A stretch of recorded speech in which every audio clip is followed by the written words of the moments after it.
Jamalpur model আলিম মাদ্রাসার শিক্ষার্থীদের মাঝে 2025 সালের বার্ষিক পরীক্ষা ও বৃত্তিপ্রাপ্ত শিক্ষার্থীদের পুরস্কার বিতরণ ও 2026 সালের দাখিল পরীক্ষার্থীদের বিদায় অনুষ্ঠান অনুষ্ঠিত হয়েছে। বিস্তারিত থাকছে নিউজ ডেস্কে। বুধবার সকাল 10টায় জামালপুর মডেল মাদ্রাসার আয়োজনে এই পুরস্কার বিতরণী অনুষ্ঠান অনুষ্ঠিত হয়। অনুষ্ঠানে সরকারি আশিক মাহমুদ কলেজের অবসরপ্রাপ্ত অধ্যক্ষ প্রফেসর মোজাম্মেল হকের সভাপতিত্বে প্রধান অতিথির বক্তব্য রাখেন জেলা প্রশাসক ইউসুফ আলী। প্রধান আলোচক ছিলেন ব্রহ্মপুত্র ইন্টারন্যাশনাল ইউনিভার্সিটির রেজিস্ট্রার প্রফেসর ডক্টর জোবাইদুল ইসলাম। এছাড়া অন্যান্যদের মধ্যে বক্তব্য রাখেন বাটরাজোর KRI কামিল মাদ্রাসার সহকারী অধ্যাপক মাওলানা নুরুজ্জামান নুরি, জামালপুর মডেল আলিম মাদ্রাসার অধ্যক্ষ মোহাম্মদ শাহাদাত হোসেন, মডেল আলিম মাদ্রাসার মুন্সিপাড়া শাখার প্রিন্সিপাল হুমায়ুন কবির সহ অন্যান্য নেতৃবৃন্দ। বক্তব্য শেষে 2025 সালের বার্ষিক পরীক্ষায় বিভিন্ন শ্রেণীর মেধা তালিকায় স্থান পাওয়া এবং বৃত্তিপ্রাপ্ত শিক্ষার্থীদের হাতে সম্মাননা ক্রেস্ট ও পুরস্কার তুলে দেন। পরে বিশেষ মোনাজাতের মধ্য দিয়ে 2026 সালের দাখিল পরীক্ষার্থীদের সার্বিক সাফল্য কামনা করেন।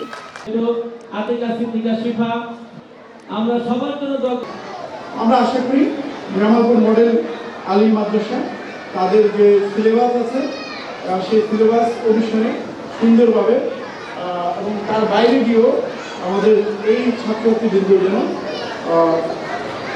ধর্মীয়, নৈতিক এবং রাষ্ট্রিক দায়িত্ব পালন করতে পারবে সেভাবে গড়ে তুলে সেই লক্ষ্যে কাজ করে যাচ্ছে এবং আরও নিবিড়ভাবে কাজ করবে।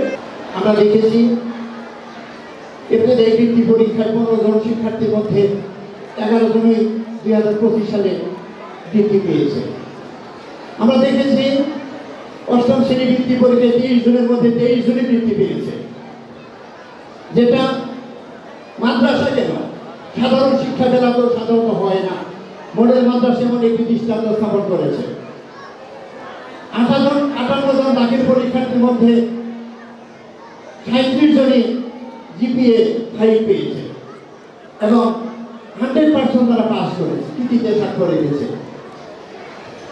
মডেল মাদ্রাসা মডেল না হলে হয়তো এমন একটি সুন্দর রেজাল্ট উপহার দিতে পারত না। আমাদের মূল লক্ষ্য তোমরা যারা পরীক্ষার্থী আছো এবং যারা ছোট ছোট ছেলে মেয়ে তাদের উদ্দেশ্যে বলতে চাই, শুধুমাত্র এই লেখাপড়ায় ভালো করলে হবে না, পাশাপাশি চরিত্র গ্রহণ করতে হবে।